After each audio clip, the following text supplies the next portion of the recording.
So after talking about the introduction of object-oriented programming, after defining the fact that we need to create some user-defined data structures, we need to define such objects that have behavior and attributes as well. Let's go ahead and see what is the basic infrastructure of an object and how to create a basic class. So what we are going to do, we are going to create a class, and the name of class is going to be student. So as the name suggests, we are going to create a data structure, or we are going to create a class that is related to the students. Now, first of all, as you see, the keyword class is there, which is in green. And then we have the class name available over here, right? Heuristically, it should start from a capital letter, but if you will not start it from capital letter, it will not give you an error. But overall, in Python community, usually the class name is started with the capital letter. The function name is usually started from the lowercase letter, but the class name is started from the uppercase letter, right? Then we have these brackets over here. Now, you might be wondering that these brackets are sign of the function. Yeah, if here instead of class, we will write def, define, then it is going to be a function. But right now, we are writing class over here, so these brackets will denote the class name. Okay, cool. Now here, we have a special function, right, inside the class. So inside the class, as I discussed earlier, we have two things. We have attributes, which are the variables associated to the class, and we have the behavior, which are the methods or functions associated to the class. So this is a special function that we are going to create first. It is called init function, and it is defined by starting to double underscore, then init, then again double underscore, right? And then brackets, and after brackets, here we are going to write something. But before that, since it is a special function, so we have a special word in it, which is called self. Okay, so self should be here. Now, what is the self? How to use this self? We will talk about this in a minute. Okay, and this special function is basically called constructor. Okay, so we have a constructor over here. Cool. Okay, now what is the speciality of this constructor? Again, just give me a minute, I'll talk about it. So how do we define the variables that are associated to this class? And let me tell you, the variables that are associated to the class, let me repeat this, they're called what? They're called attributes. So how do we define the attributes? We'll say self dot, again for now, let's just ignore what is the self dot. We will come to this in a minute. So self dot name, okay? So name is going to be an attribute of a student class. So obviously a student will have a name. So what is the name? So let me define this name as Zia for now. Then student will also have an age as well, right? So let's say the age is 18. Now, rather than writing this name and age and all the values, rather than hard coding these values, what should we do? We should pass these values as a parameter, right? So instead of writing Zia, I'll say name with capital N, and we have age with capital A. So the name is going to be this name, whatever will be passed as a parameter, and age is going to be the age, whatever will be passed as a parameter. Now, this class has two attributes, name and age. Cool. Let's define the behavior of this class as well. So, which means the method of this class. And what is a method? Any function that is associated to a class is called method, right? So how do we define it? We'll simply say define, and then we'll say print details, okay? So print details is going to be a method, and inside print details, I'm again going to pass self. What is this self? Please bear with me for a minute. So here I'll say print, and inside the print, I'll say name is, and here we'll mention the name. Now, what is the name? I'll write name over here. But since here we have defined the name as self.name, so here I'll also write it as self.name. Okay. And then we also have age.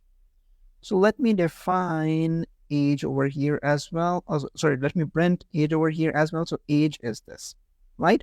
Cool. So now we have the basic infrastructure ready for a class. By the way, here inside the constructor or init function, let me print a line. So for example, this line says constructor is working. Okay, cool.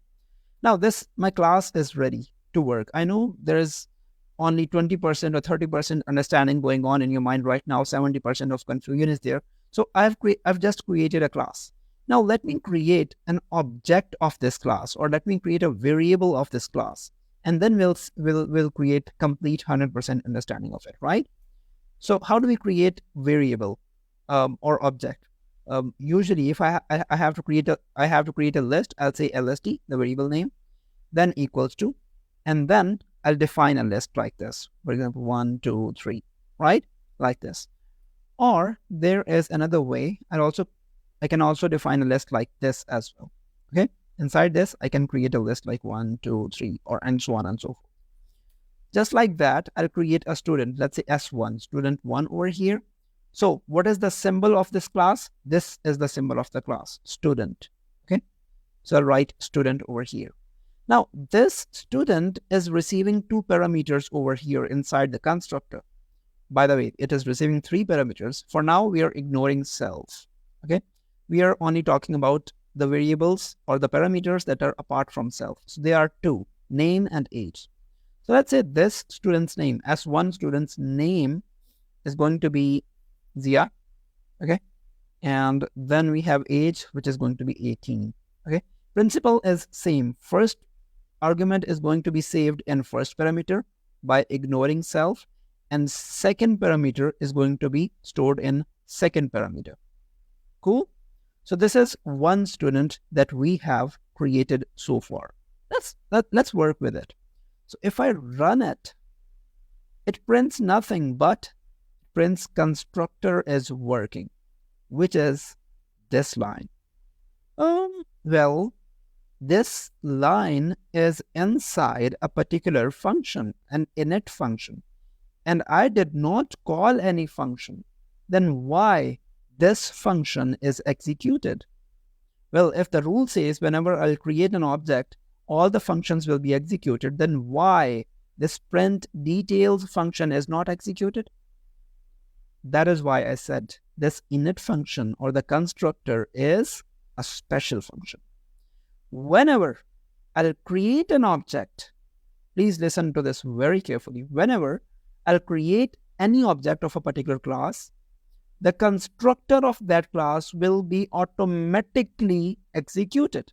I don't have to explicitly call this function. This function is automatically called when I created the object. Why? Because we have to create the attributes, the variables that are associated to this student S1. So now this S1 has a name. Now this S1 has an age. Let's check it out. So S1 dot, what is name? It will say Zia. So S1 dot age, it will say 18. And if I say S1, what if I have to use this function, print details? How to do that? Since this function is again associated to a particular class, so it is we will not call it a function, we will call it a method. So how to call this method? When we created this class, it also created a method. It also binded a method with S1, right? So if I say S1 dot is a member operator, okay? If I want to access any member of this particular class, I'll use dot. Just like I did over here. I wanted to access a member of the class which is called age. I used dot operator. Now I want to access a member of this class which is called print details. I'll again use the member operator. So S1 dot print details, right? Again, brackets to mention that it is a function or a method running it. It is printing the details. Name is Zia, age is 18, right? So this is the basic structure. Now, the very important thing and might be very confusing thing for you is this self. What is this self? So in order to define what is this self, let me create another object over here. So let me call it S2. Let's name it as Tom. Age is going to be, let's say, 29. Okay. Now, watch this very carefully. If I run this, now this constructor is working. Constructor is working is printed twice. Why? Because I am creating this student object 2 times for S1 and S2. So for first time, the constructor, this whole thing, it executed for S1. Second time, this whole thing is executed for S2. So that is why we are seeing constructor is working twice. That is one thing. By the way, apart from this line, if you want anything to happen while instantiating of an object, while creation of an object, you can do that inside this instructor, right? Sorry, inside this constructor, not the instructor. Okay. Now, what actually happened? It created 2 objects, S1 and S2, right? So if I say here, I say S1 dot name. S1's name is Zia, okay? And here, if I say S2 dot name, it says Tom. Well, how is it distinguishing between S1 and S2? Here, I'm using the same attribute name, right? Name and name. How is it knowing that here I'll have to print the name which is sent over here, and here I'll have to print the name which is sent over here? Moreover, if I say, let's say S1 dot print details.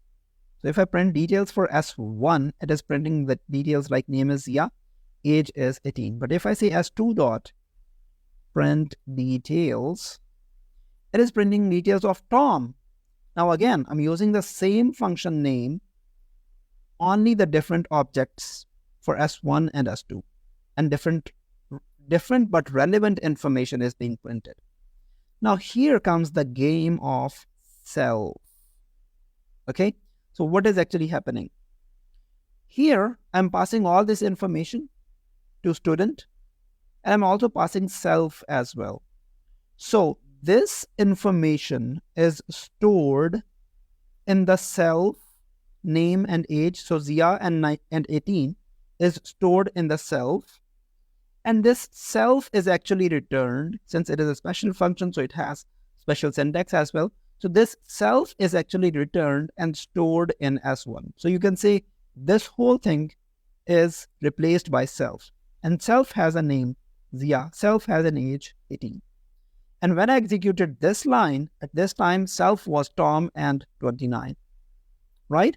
So S1 has a name, which is Zia, and S2 has a name, which is Tom. Now, here, and by the way, inside the memory is again different for all the attributes. And this is again very important point. Memory is different for all the attributes. Memory is separate for all the attributes. But for the methods, for the functions, memory is common among the similar class, right? So here, when I say print details, so print detail is the same function for all the objects of student class. But when I call it, I'm saying S1 dot print details. Now this S1 is basically passed to this function as a self, right? So you can say this self, if I say S1 dot print details, so it is like self is equals to S1. Now here I'm saying self dot name. So this is basically I'm saying self, basically I'm saying S1 dot name. So the way I can print S1 dot name over here, like Zia, I can also print it over here because self is basically S1. And when here I'm saying S2 dot print details, then self becomes S2. And the same function executes for S2 now that was executed for S1, right? So this is the significance of constructor, and this is the significance of self variable. Now the self variable is a bit confusing. So I would recommend, if you have any doubt, please watch this video again and see how this self is working. Try to create different objects of this class. Try to add more attributes over here. Try to define a few more functions over here and see if it works or not.